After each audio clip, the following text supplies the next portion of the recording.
కార్మికుడు యువ శ్రామికుడు విజ్ఞాన మహోన్నత శోభితుడు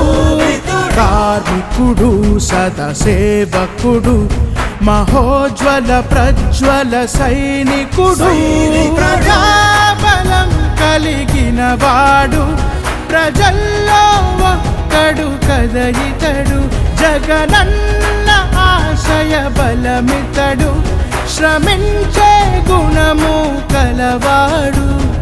నాటికి నేటికి వీరుడు వారిన రాజకీయాన్ని మార్చే ముదుగుడు వస్తున్నాడదిగో వస్తున్నాడదిగో విధులన్న మన కొరకు బాధలు తీర్చక తోడవుతాడదిగో వస్తున్నాడదిగో వస్తున్నాడదిగో విధులన్న పేదల కంచంలో వెతుకవుతున్నాడదిగో ఫ్యాను గుర్తుకే ఓటు వేద్దాం వైఎస్ఆర్సీపీని గెలిపించుకుందాం.